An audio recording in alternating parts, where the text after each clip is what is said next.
नमस्कार दोस्तों। मुझे अपने चैनल पे साथ ही पर्सनल टेक्स्ट में काफ़ी सारी ऐसी क्वेरीज आ रही थी कि सर आपने कौन सी बुक लिस्ट फॉलो की थी मेंस के लिए इंग्लिश मीडियम में। तो मैं अपने आज की इस वीडियो में आप लोगों के साथ अपनी बुक लिस्ट शेयर करने वाला हूँ। ठीक। और देखिए, मेरी बुक लिस्ट जानने के पहले आप लोग को ये जानना भी बहुत ज़रूरी है कि मैंने वो बुक्स ऑप्ट क्यों की थी। ठीक है, मैंने किन चीज़ों के लिए कौन सी बुक ऑप्ट की या फिर किन को मैंने हैंड रिटन नोट्स के रूप में बनाया। तो इन सब के पीछे क्या क्या मेजर रीजंस थे, है ना, तो वो आप लोग को जानना बहुत ज़रूरी है। तो देखिए, सबसे पहला जो रीज़न था ना मेरा, वो तो ये था कि मैं ऑलरेडी जॉब में था। तो मुझे अपनी प्रिपरेशन बहुत ही प्रिसाइज रखनी, ठीक है, मैं बहुत ज़्यादा रिसोर्सेज के पीछे नहीं जा सकता था, because I have to make my study more efficient. ठीक, तो उसके लिए मैंने बहुत कम रिसोर्सेज ऑप्ट किए, ताकि एटलीस्ट जो भी मैं ऑप्ट कर रहा हूँ उन चीज़ों को बहुत अच्छे से पढूँ, बार बार पढूँ, ताकि मेरा आउटकम बहुत अच्छा हो। ठीक, और जो सेकंड चीज़ थी, ये थी क्या, इंग्लिश मीडियम की लिमिटेशन। ठीक, इंग्लिश मीडियम के उस टाइम पे नोट्स बहुत ज़्यादा मार्केट में अवेलेबल नहीं थे। मेरे ख्याल से एक ही पब्लिकेशन की बुक थी जो इंग्लिश मीडियम में उस टाइम अवेलेबल थी, तो उसको ऑप्ट करने का रीज़न मेरा भी यही था। अब मार्केट में हो सकता है काफ़ी सारी बुक्स अवेलेबल हो, तो आप लोग एक बार उन बुक्स को देख लीजिएगा और आपको जो बुक अच्छी लगती है उस बुक के हिसाब से अपने नोट्स फॉर्म कर लीजिएगा। फिर कई सारे ऐसे भी सब्जेक्ट्स थे जिनके मुझे बुक्स मार्केट में नहीं मिले, तो फिर मैंने उसके लिए इंटरनेट पे हेल्प ली, और थोड़ी बहुत अगर कोई रेफरेंस बुक मिल जाती थी तो मैंने फिर उसको ऑप्ट किया। तो चलिए हम शुरू करेंगे सबसे पहले पेपर वन से। ठीक है, तो पेपर वन में हिंदी और छत्तीसगढ़ी के लिए जो स्टैंडर्ड बुक्स हैं विनय कुमार पाठक की, इसमें मैंने भी यही बुक्स फॉलो की थी। आप लोग भी यही बुक फॉलो कर लीजिए, कम से कम इन बुक्स को पूरा एक बार कंप्लीट कर लीजिएगा। और थर्ड है आपका इंग्लिश। अब देखिए, मैं ऑलरेडी इंग्लिश मीडियम से बिलोंग करता था, ठीक है, और मेरी इंग्लिश सब्जेक्ट की प्रिपरेशन पहले से काफ़ी बार हो चुकी थी। तो मैंने इसके लिए कोई बुक फॉलो नहीं की थी। मैं इंटरनेट से क्या था, टॉपिक को सर्च करता था, ठीक, और वहाँ से चीज़ों को प्रिपेयर कर लेता था जो भी मुझे मतलब समझ में नहीं आता था। बाकी हाँ, कुछ लोगों से मैंने बात की जिन्होंने ऑलरेडी इंग्लिश में अच्छा स्कोर किया हुआ है, तो उन्होंने मुझे लूसेंट और स्पीडी नाम की दो बुक सजेस्ट की कि ये दो बुक अच्छी हैं, तो जिनको भी इंग्लिश में प्रॉब्लम है वो ये दो बुक्स को फॉलो कर सकता है। अब देखिए, पेपर वन की ना एक सबसे बड़ी प्रॉब्लम क्या होती है ना, हम में से कुछ लोगों की गलती, जो गलती मैंने की थी खासकर, कि मैंने बहुत लास्ट टाइम तक लैंग्वेज को छोड़ के रख दिया था प्रिपरेशन के लिए, कि ठीक है, लास्ट के एक मंथ में देख लेंगे जितना बचेगा। बट प्रॉब्लम ये हो गई कि लैंग्वेज सब्जेक्ट इतना ज़्यादा लेंदी और हेक्टिक, साथ ही बोरिंग भी हो जाता था, कि उसको लास्ट के वन मंथ में कवर करना थोड़ा मुश्किल हो जाता है, साथ ही साथ रिवीजन नहीं हो पाता। ठीक है, तो ये सबसे बड़ी गलती है जो मैंने अपने प्रिपरेशन में की थी। तो मैं आप लोग को ये बिल्कुल सजेस्ट करूंगा कि इसको अभी से लेके चलें, रोज कम से कम आधे घंटे या कम से कम 1 घंटा इसको प्रिपेयर ज़रूर करें, ताकि आपका प्रॉपर एक रिवीजन भी हो जाए, पूरा सब्जेक्ट अच्छे से कवर हो जाए और आप लोग को बहुत ज़्यादा लेंदी और बोरिंग ना हो, ताकि लास्ट में प्रेशर मत बढ़े इसके लिए। ठीक, तो आप लोग ये स्ट्रेटजी पेपर वन के लिए फॉलो कर सकते हैं। अब इसका देखिए, चलते हैं हम पेपर टू में। तो पेपर टू में देखिए, ऐसे के लिए मैंने क्या किया था ना, मैंने काफ़ी सारे जो बहुत एक जनरल टॉपिक्स होते हैं, ठीक है, उन टॉपिक्स से क्या किए थे, मैंने सैम्पल नोट्स प्रिपेयर कर लिए थे। जैसे कि मान लीजिए फॉर एग्जांपल, जैसे कि आपका एक हो गया टूरिज्म सेक्टर, ठीक, फिर आपका हो गया ट्राइब्स, फिर एक आपका हो गया मान लीजिए पावर्टी हो गया, आपका एग्रीकल्चर हो गया, ठीक है, आपका फार्मर हो गया। ऐसे बहुत जो जनरल टॉपिक्स होते थे ना, ठीक, आपका अनएम्प्लॉयमेंट हो गया, फिर आपका एक हेल्थ हो गया। तो इन टॉपिक्स में कि मैं क्या करता था ना, कि इंडिया लेवल पे, ठीक है, साथ ही साथ छत्तीसगढ़ के लेवल पे, यहाँ पे मैं क्या करता था, इनके सैंपल नोट्स प्रिपेयर करके रख लेता था। अब इन सैंपल नोट्स में बेसिकली होते क्या थे, तो सबसे पहले मैं प्रॉब्लम्स, है ना, जो जो इन सारे सेक्टर्स में, इसके अलावा और भी सेक्टर्स थे, तो इन सेक्टर्स में जो जो प्रॉब्लम्स है, ठीक है, इंडिया लेवल पे भी, छत्तीसगढ़ लेवल पे भी, फिर साथ ही साथ गवर्नमेंट क्या कर रही है, इनके तो गवर्नमेंट के स्कीम्स या एफर्ट्स, ठीक है, इंडिया लेवल पे, छत्तीसगढ़ लेवल पे, फिर इनके क्या क्या सॉल्यूशंस है। ठीक है, तो ये इन चीज़ों के हिसाब से मैं इन सब टॉपिक्स के सैंपल नोट्स मैंने इंडिया लेवल के भी, छत्तीसगढ़ लेवल के प्रिपेयर कर लिए थे। साथ ही साथ कुछ कंटेम्प्रेरी इशू थे, ठीक है, फिर उन पे भी मैंने नोट्स अपने प्रिपेयर कर लिए थे। अब देखिए, ये जो सैंपल नोट्स है ना ऐसे का, मैंने इसको अपने चैनल पे डाल के रखा हुआ है, तो अगर आप लोग को देखना है कि मैंने किस तरीके से सैंपल नोट्स प्रिपेयर किए थे, और उसमें मैंने ऐसे का जो फॉर्मेट यूज़ किया है ना, मैंने एग्जैक्टली कुछ ऐसे में वो फॉर्मेट भी अपने एग्जाम में यूज़ किया था। ठीक, तो इसको आप जाके जो सैंपल ऐसे का मेरा नोट्स है वो चैनल पे चेक कर सकते हैं। इसके साथ ही साथ जो मैंने ऐसे अपना एग्जाम में लिखा हुआ है, उसका भी मैंने एक ऐसे को चैनल पे आरटीआई कॉपी जो है उसको अपलोड किया हुआ है, तो इस चीज़ को भी आप वहाँ पे जाके चेक कर सकते हैं।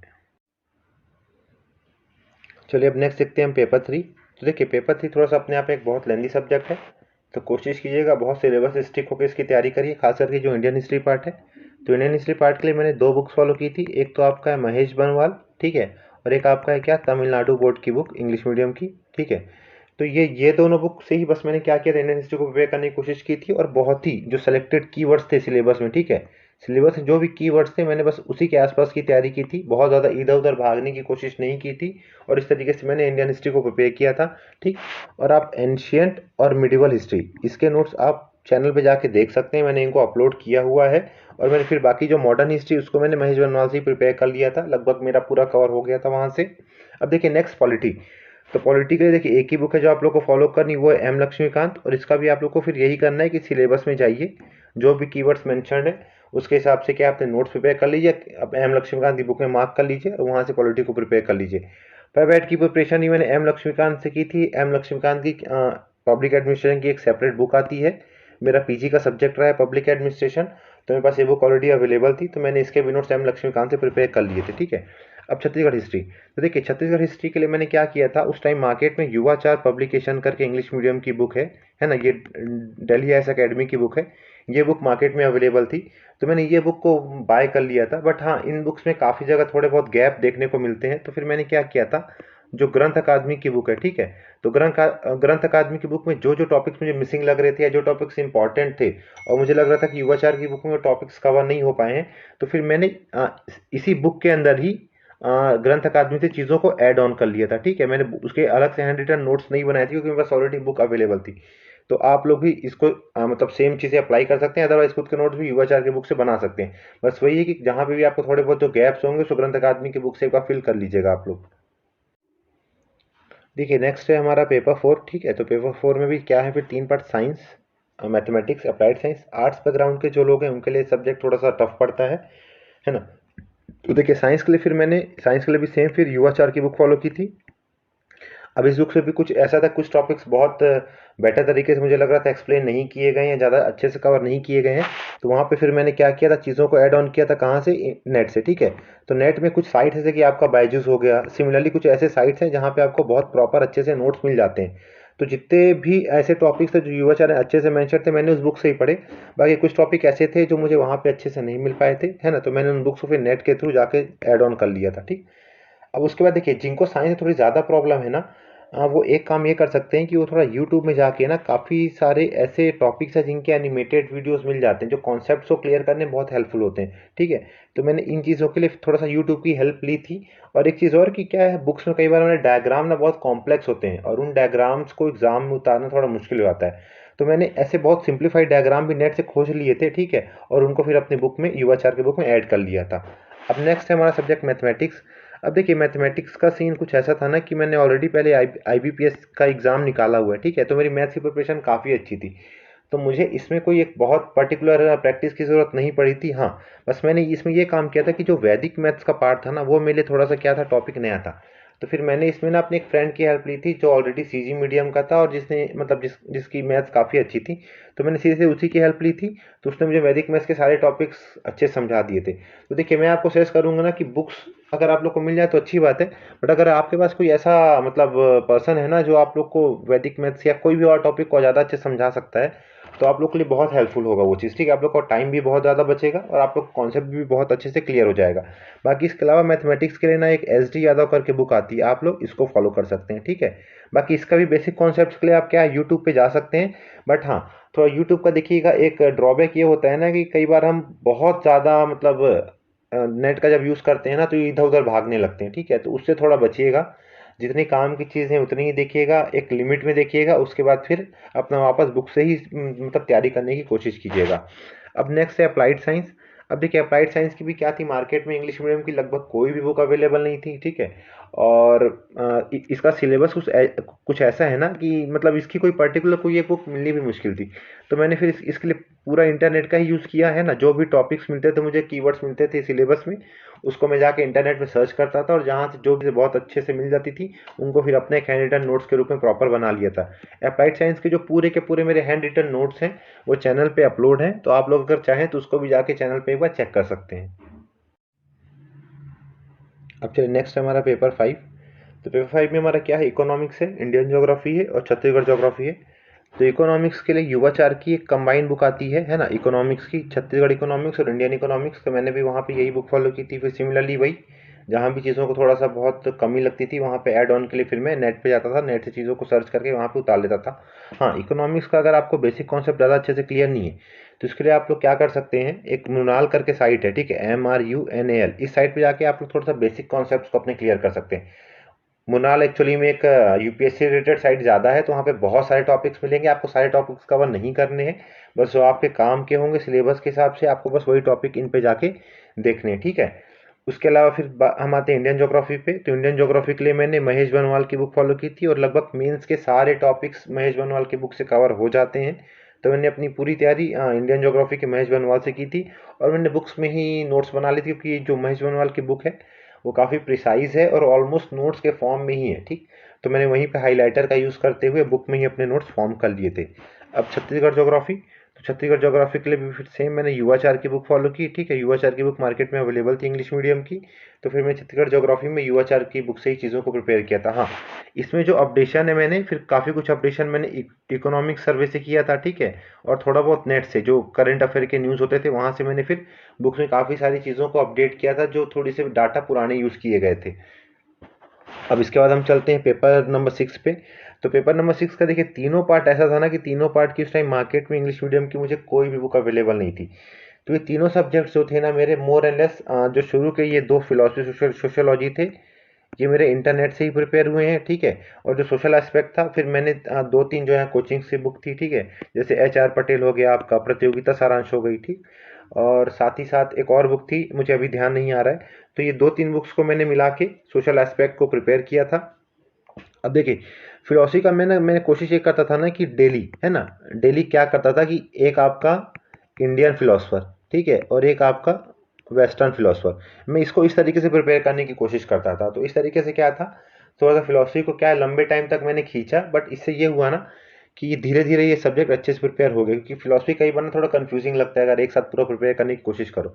तो बस बस मैं यही करता था, रोज एक इंडियन फिलोसफर और एक वेस्टर्न फिलोसफर के नोट्स भी प्रिपेयर करता था और फिर उनको पढ़ लेता था। फिर देखिए सोशियोलॉजी का, सोशियोलॉजी का ना मुझे एक याद है, कोई यूनिवर्सिटी थी शायद कलिंगा यूनिवर्सिटी का कोई नोट्स था, है ना, तो उसका मुझे कोई एक सेट मिला था। तो जो मेरे मेजर नोट्स थे ना वो सोशियोलॉजी के मुझे मेरे यहीं से प्रिपेयर हो गए थे। फिर बाकी कुछ जो कुछ बच गया था मैंने उसको इंटरनेट से प्रिपेयर किया था। तो फिलोसफी और सोशियोलॉजी के क्या थे, मेरे हैंड रिटन नोट्स प्रिपेयर थे, और ये दोनों के नोट्स मैंने अपने चैनल पे अपलोड कर दिए हैं। तो आप लोग अगर चाहें तो उसको जाके देख सकते हैं, ठीक। सोशल एस्पेक्ट के लिए फिर मैंने आपको बताया कि मैंने कुछ जो यहाँ की लोकल कोचिंग्स थी, है हरिराम पटेल हो गया, प्रतियोगिता सारांश हो गई, तो मैंने इनके बुक्स लिए थे और इनके बुक से ही फिर थोड़ी थोड़ी चीज़ों को पढ़ के क्या किया था, उसको इंग्लिश में कन्वर्ट करने की कोशिश की थी, ठीक है। और फिर मैंने इसका एक PDF फॉर्म कर लिया था और फिर मैंने उसी से अपनी पूरी पढ़ाई की थी। और ये जो सोशल एस्पेक्ट का PDF फॉर्मेट में पूरा नोट्स है मेरा, चैनल पे डाला हुआ है, तो इसको आप लोग फिर जाके वहाँ पे चेक कर सकते हैं। अब चलिए हमारा जो लास्ट सेक्शन है ना, पेपर 7 का है। तो पेपर 7 के 3 पार्ट हैं। एक्ट लॉ वाला पेपर 1, ऑर्गेनाइजेशन और स्पोर्ट्स से रिलेटेड है हमारा पेपर 2, और थर्ड हमारा एजुकेशन उससे रिलेटेड इंस्टीट्यूशन से, ठीक।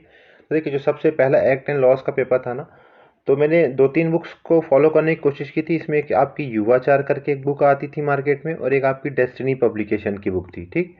तो ये दोनों बुक्स उस टाइम मार्केट में अवेलेबल थी। मैंने इन बुक्स को देखा था, बट मेरे लिए एक्ट्स और लॉज ना काफ़ी ज़्यादा हैवी हो रहे थे, ठीक है, और बहुत ज़्यादा डेप्थ में पढ़ना मेरे लिए पॉसिबल नहीं हो पा रहा था, क्योंकि मुझे काफ़ी ज़्यादा वो हार्ड लग रहा था। तो मैंने क्या कोशिश की थी ना, इसको बहुत ही एक प्रैक्टिकल एस्पेक्ट से प्रिपेयर करने की कोशिश की।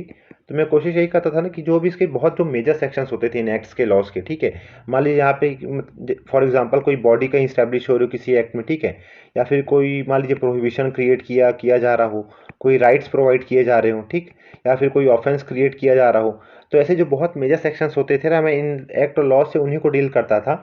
और सेकंड ये कि इनका रेलेवेंस क्या है, ठीक है, आज के डेट में, मतलब ये लॉज क्यों लाए गए थे, ठीक है, और अभी किस लिए काम कर रहे हैं, ये सारी चीज़ें मैं उनमें इंक्लूड करने की कोशिश करता था। और साथ ही साथ कुछ अगर लेटेस्ट अमेंडमेंट हो रहे हैं किन्हीं लॉज में, तो मैं इनको ऐड कर लेता था। तो इस तरीके से मैंने एक्ट एंड लॉज को प्रिपेयर किया था। फिर नेक्स्ट आपका ऑर्गेनाइजेशन एंड स्पोर्ट्स। तो ऑर्गेनाइजेशन और स्पोर्ट्स में फिर वही था कि ऑर्गेनाइजेशन के नोट्स मैंने नेट से ही मैंने प्रिपेयर कर लिए थे। और स्पोर्ट्स का मैंने ये किया था ना कि जो बहुत ही आपके जो मेजर स्पोर्ट्स हैं, ठीक है, तो मेजर स्पोर्ट्स में फिर उनकी थोड़ी सी बैकग्राउंड हिस्ट्री, उनके जो मेजर टूर्नामेंट्स होते हैं, ठीक है, जैसे फॉर एग्जांपल हमारा टेनिस हो गया, तो टेनिस में 4 ग्रैंड स्लैम होते हैं, ठीक है। आपका फुटबॉल हो गया, फुटबॉल में फिर आपका समझ लीजिए फीफा, यूएफा, कोपा अमेरिका, इस तरीके से, ठीक है। क्रिकेट में फिर आपका IPL हो जाता है, ICC world cup, world championship, ठीक। तो ये सारी चीज़ों को फिर मैंने अच्छे से प्रिपेयर कर लिया था। हाँ, ये दोनों जो पार्ट है ना, इनमें करंट अफेयर का बहुत बड़ा रोल है। तो कोई भी ऐसा लेटेस्ट इवेंट हो रहा है जो किसी ऑर्गेनाइजेशन से रिलेटेड है या फिर स्पोर्ट्स से रिलेटेड है, तो इन चीज़ों का आप थोड़ा ध्यान रखिएगा और इन चीज़ों को अपने नोट्स में ऐड ऑन कर लीजिएगा। फिर थर्ड है आपका एजुकेशन और उससे जुड़े हुए इंस्टीट्यूशन। तो वही है, टॉपिक्स में मतलब सिलेबस में जो भी कीवर्ड्स दिए गए थे, मैंने उनको नेट से सर्च करते हुए फिर एजुकेशन और इससे रिलेटेड इंस्टीट्यूशन के भी उसको नोट्स को प्रिपेयर किया था। अब देखिए, पेपर 7 की बात जहाँ तक ना करंट अफेयर की आती है ना, तो करंट अफेयर से जोड़ के आपको इसको थोड़ा पढ़ना है। ठीक है, जैसे कि मान लीजिए एक्ट और लॉज में कोई रिसेंट अमेंडमेंट आ रहा है या कोई ऐसा लॉ और एक्ट है जो आपके सिलेबस में मेंशन है और बहुत ज़्यादा चर्चा में है, ठीक है, हॉट डिबेटेड टॉपिक बना हुआ है, तो आप लोग ज़रूर उस चीज़ को देखें। सिमिलरली ऑर्गेनाइजेशन और स्पोर्ट्स, फॉर एग्जांपल अभी जब रशिया यूक्रेन का थोड़ा सा मामला चल रहा था तो नाटो बहुत ज़्यादा हाईलाइटेड था। अभी क्वाड जो है बहुत ज़्यादा हाईलाइटेड है, G7 की मीटिंग चल रही है। ठीक, तो ये इससे आप फिर इन चीज़ों से कनेक्ट करके पढ़े कि ऑर्गेनाइजेशन में क्या क्या चीज़ें इंपॉर्टेंट हो सकती हैं। फिर आपका स्पोर्ट्स हो गया, है ना, जो आपका टेनिस में ग्रैंड स्लैम होते हैं और भी जो भी स्पोर्ट्स रिसेंट हो रहे हैं, ओलंपिक मान लीजिए आसपास है, एशियन गेम्स हो रहे हैं, तो इन चीज़ों को फिर वहाँ से जोड़ के पढ़िए। फिर इसी तरीके से एजुकेशन एंड उससे रिलेटेड इंस्टीट्यूशन, ठीक है, जो बहुत ज़्यादा चर्चा में चल रहे हैं, तो इस तरीके से आप करंट अफेयर को थोड़ा पेपर 7 में जोड़ के पढ़िएगा, तो आपका ये पार्ट थोड़ा बहुत अच्छे से प्रिपेयर हो जाएगा। तो देखिए, आपको ना मेरे नोट्स के बेसिकली दो पार्ट दिख रहे होंगे, ठीक है। एक तो पार्ट है क्या, जो मेरा युवाचार की बुक में बना हुआ है, ठीक। अब देखिए, युवाचार की बुक को सिलेक्शन का मतलब मेजर रीज़न नहीं था कि this was the only book which was available in English medium at that time, ठीक है। और सेकंड थिंग ये कि मैंने फिर मेरे बाकी जो है, जो भी मतलब बुक्स में अवेलेबल नहीं थे, जो नोट्स मुझे वहाँ से नहीं मिल पाए, वो हैंड रिटन मेरे फिर बने, ठीक है। अब देखिए, जो भी मेरे हैंड रिटन नोट्स है ना, उसमें सबसे मेजर जो रोल प्ले किया है वो इंटरनेट ने। तो इंटरनेट का बहुत अच्छे से यूज़ कीजिए, बट थोड़ा सावधान इस मामले में ज़रूर रहिएगा कि आपको थोड़ा सा क्वालिटी के बारे में मतलब अंदाज़ा हो कि आप जो भी नोट्स फॉलो कर रहे हैं नेट से, उसकी क्वालिटी प्रॉपर है कि नहीं, ठीक है। साथ ही साथ नेट में क्या होता है, कई बार हम बहुत ज़्यादा इधर उधर भागने लगते हैं, जैसा मैंने पहले भी कहा, ठीक। तो ये इससे बचिएगा। जितने आपकी काम की चीज़ें होंगी उतने टाइम के लिए नेट का यूज़ कीजिएगा, अदरवाइज अपनी पढ़ाई बुक से ही प्रॉपर फॉलो कीजिए, ठीक। क्योंकि at the end of the day आपको रिवीजन वहीं से करना है। और आप जो भी चीज़ जहाँ से भी पढ़ रहे हैं, मान लीजिए आप यूट्यूब का यूज़ कर रहे हैं या नेट का यूज़ कर रहे हैं, तो इन सब के हैंड रिटन नोट जरूर बना लें, ठीक है। इसको लिख के कहीं ज़रूर रख लें कि आप बार बार वीडियो नहीं देख सकते, ठीक। और अगर आपने कोई चीज़ कभी भी समझी हुई है नेट से, तो उसको आप जब तक अपने नोट्स पे नहीं उतारेंगे ना, तो आपको बाद में उसको रिकॉल करना थोड़ा सा मुश्किल हो जाता है, ठीक है। तो इस चीज़ को आप लोग थोड़ा सा ध्यान रखिएगा।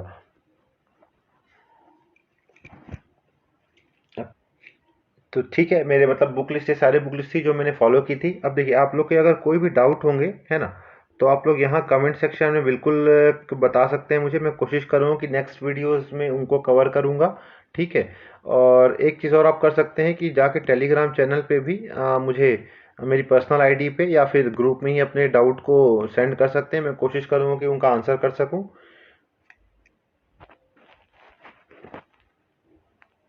बहुत बहुत धन्यवाद कि आप लोगों ने पूरा वीडियो देखा, ठीक है। और बिल्कुल आप लोग चैनल को जाके सब्सक्राइब कर लीजिएगा एक बार, ताकि कोई भी अगला वीडियो अपलोड होता है या फिर अगर हम लाइव आते हैं तो आप लोग को तुरंत नोटिफिकेशन चला जाए।